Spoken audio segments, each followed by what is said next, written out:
Dear student, आज हम constitutional assembly से आए हुए कुछ क्वेश्चंस, कुछ बेसिक क्वेश्चंस को आज हम लोग डील करेंगे।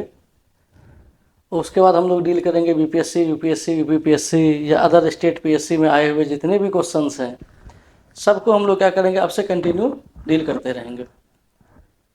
तो आज का जो है पहला क्वेश्चन क्या है, the objective resolutions moved by Nehru on 13 December 1946 later becomes, क्या था, नेहरू द्वारा 13 दिसंबर 1946 को प्रस्तुत उद्देश्य प्रस्ताव के बाद क्या बना। ठीक है, तो क्या बना था, प्रस्तावना। देखिए दो तीन चीजें। 9 दिसंबर 1946 संविधान सभा के अस्थायी अध्यक्ष सच्चिदानंद सिन्हा को चुना गया।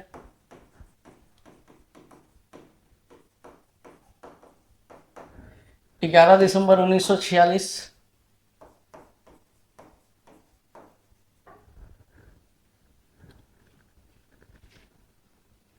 डॉक्टर राजेंद्र प्रसाद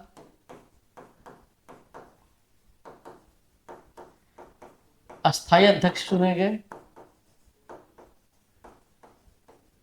ठीक है ना।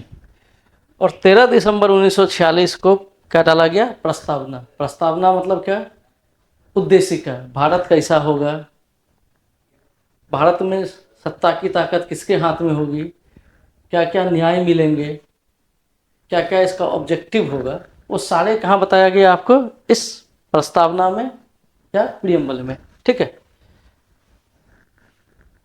दूसरा क्वेश्चन क्या है कि संविधान सभा ने भारत की पहली संसद के रूप में कब तक कार्य किया। देखिए 26 नवंबर 1949 तक।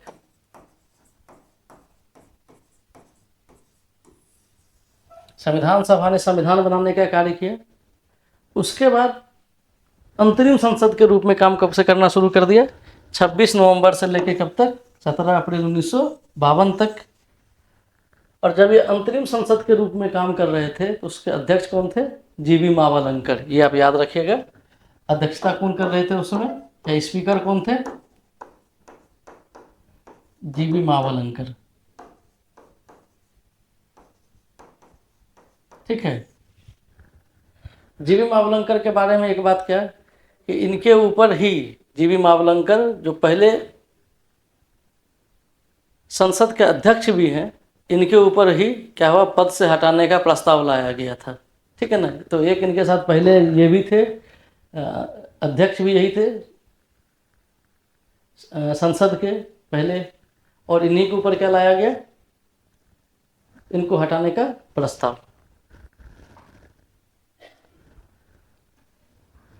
देखिए अल्पसंख्यक उप समिति के अध्यक्ष कौन थे, तो ये कौन थे आपके, एच.सी. मुखर्जी। ठीक है। देखिए इंडिया में इससे पहले क्या था ना, सेपरेट इलेक्टोरल सिस्टम था।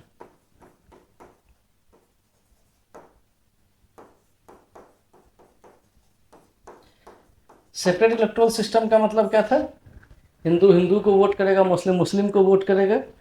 तो एच.सी. मुखर्जी ने ही प्रस्ताव पेश किया था कि भारत से अब सेपरेट इलेक्टोरल सिस्टम को हटा दिया जाए। तो ये आप सबसे ज़्यादा इंपॉर्टेंट लाइन याद रखिएगा कि सेपरेट इलेक्टोरल सिस्टम को हटाने का प्रस्ताव संविधान सभा में किसने रखा था, तो शख्स कौन थे, एच.सी. मुखर्जी। एच.सी. मुखर्जी कौन थे, संविधान सभा की अल्पसंख्यक उप समिति के अध्यक्ष थे। ठीक ना। तो तो अल्पसंख्यक समिति के अध्यक्ष कौन थे, अल्पसंख्यक समिति के अध्यक्ष कौन थे, तो अध्यक्ष थे कौन, सरदार वल्लभ भाई पटेल।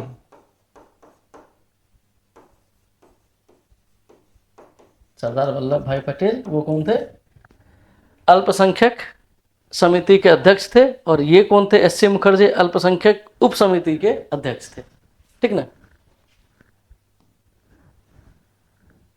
संविधान सभा का अंतिम सत्र जब ये संविधान निर्माती संस्था के रूप में मिलीकब हुआ था, तो लास्ट डे, ठीक ना, वो कब इन्होंने किया था काम, 26 नवंबर 1949 को। उसके बाद ये संविधान सभा अंतिम संसद के रूप में काम करना स्टार्ट कर दी थी। अब क्या है ना, प्रस्तावना में आर्थिक न्याय शब्द किसके सुझाव पर जोड़ा गया, तो एक आप देखिएगा, जब प्रस्तावना आया था 13 दिसंबर 1946 को, तो इसका सबसे ज्यादा जो विरोध किया था वो किया था डॉक्टर भीमराव अंबेडकर ने।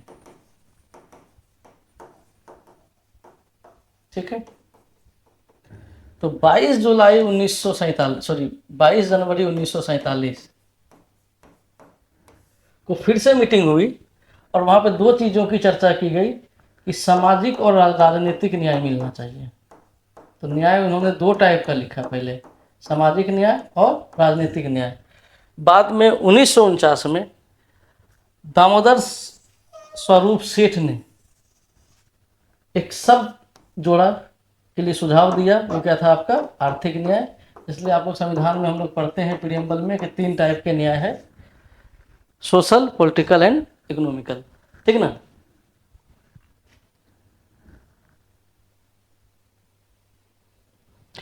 संविधान सभा को संबोधित करने वाले एकमात्र प्रधानमंत्री थे, वो कौन थे? क्लेमेंट एटली। ये आप याद रख लीजिएगा। इन्होंने मार्च 1947 में भारतीय संविधान सभा को संबोधित किया और ये कहा कि भारत का जो ट्रांसफ़र है, पावर ट्रांसफ़र, वो कैसे होगा, अंग्रेजी सरकार कब जाएगी, पावर ट्रांसफ़र कैसे करेंगे, ये सारी बातें इन्होंने इस संविधान सभा में कहा था।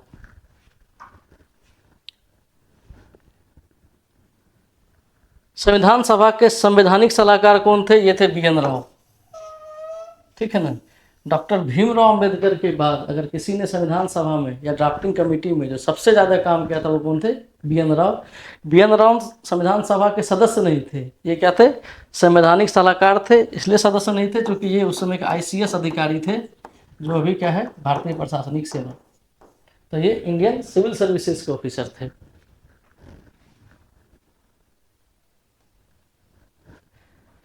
देखिए, भारत का मसौदा संविधान जनता की टिप्पणी के लिए किस समाचार पत्र में प्रकाशित किया गया था? भारत का संविधान कैसा बन रहा है, इसकी जानकारी जनता को कैसे होगी? क्या क्या संविधान सभा सोच रही है या संविधान सभा ने अब तक कौन कौन सा कार्य किया? तो इसके बारे में सबसे पहली बार जो न्यूज़पेपर में था, एक इंग्लिश न्यूज़पेपर था द स्टेट्समैन, ठीक है, और एक बंगला पेपर थी आनंद बाजार पत्रिका। आनंद बाजार पत्रिका जो बंगाली में थी, इसमें जनता की राय जानने के लिए कि संविधान सभा का वर्क कैसा है, जनता अगर कुछ और सुझाव देना चाहे तो उसमें अपना सुझाव दे सकती है। ठीक ना। तो ये इंग्लिश में था द स्टेट्समैन्स और बंगाली में कौन सा था? आनंद बाजार पत्रिका। संविधान सभा में राष्ट्रीय ध्वज अपनाने का प्रस्ताव किसने दिया था? तो वो दिया था जवाहरलाल नेहरू ने। इन्होंने ही कहा था कि भारत का जो है तिरंगा होगा, ट्राई कलर्स, और बीच में क्या होगा? अशोक चक्र।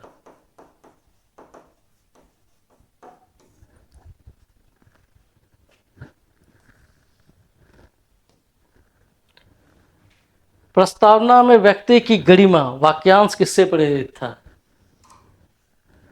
तो डिग्निटी ऑफ द इंडिविजुअल, ये हमने लिया था किससे? जर्मन के बेसिक लॉ से। क्योंकि द्वितीय विश्व युद्ध के बाद जो व्यक्ति की गरिमा थी जर्मनी में, आपको याद ही होगा, द होलोकास्ट और नरसंहार जितने हुए थे, तो वहाँ के जो संविधान निर्माता थे, उन्होंने पहला ही उनका जो आर्टिकल 1 है वो क्या बताता है? डिग्निटी ऑफ द इंडिविजुअल, ताकि द्वितीय विश्व युद्ध के बाद अब ये इंसिडेंट दोबारा ना हो सके, व्यक्ति की गरिमा कभी तार ना हो सके। तो अगर आप जर्मन का जो वाइमर कॉन्स्टिट्यूशन है उसका आर्टिकल 1 है, और हमने डिग्निटी ऑफ द इंडिविजुअल हमने इसी से रखा था।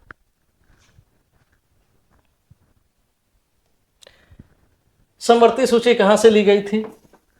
तो देखिए, शेड्यूल्ड 7 7वीं अनुसूची में क्या है? संघ सूची, राज्य सूची, और क्या है आपका? समवर्ती सूची। तो समवर्ती सूची हमने कहाँ से लिया है? ऑस्ट्रेलिया से। ऑस्ट्रेलिया के संविधान से हमने क्या लिया हुआ है? समवर्ती सूची लिया हुआ है।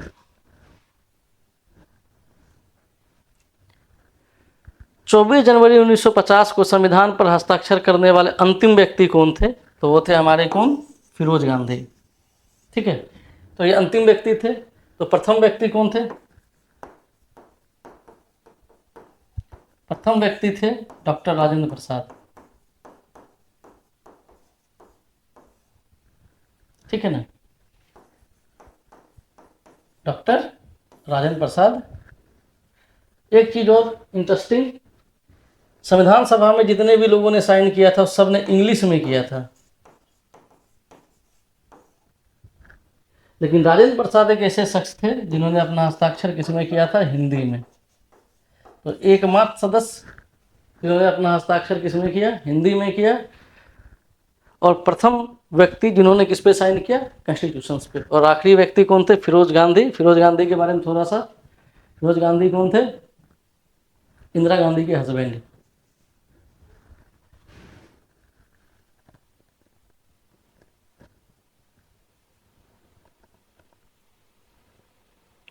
अब क्या है, संविधान सभा में कितनी वीमेंस थी? तो 389 में संविधान सभा में 15 महिलाएं थी। ठीक है, तो बिहार से कौन थी जिनका सिलेक्शंस संविधान सभा में किया गया था? तो बिहार से एकमात्र फीमेल थी, एकमात्र महिला,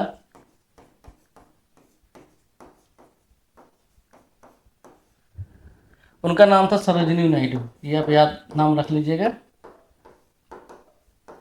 सरोजिनी नायडू एकमात्र महिला थी जो क्या थी? बिहार से थी। ठीक है, और संविधान सभा में टोटल कितनी महिलाएं थी? 15। अगर आपसे ये पूछा जाए मुस्लिम महिला कौन थी, तो वो कौन थी? आलिया रसूल। ये आप नाम याद रख लीजिएगा। पूरे 15 महिला में एक ही मुस्लिम महिला थी जिनका नाम क्या था? आलिया रसूल। और बाकी बिहार से कौन थी? सरोजिनी नायडू। तो आपके लिए सबसे इम्पोर्टेंट है बिहार से कौन थी? सरोजिनी नायडू। ठीक है, तो आज के लिए इतना ही। कल हम लोग और क्वेश्चंस करेंगे। धन्यवाद।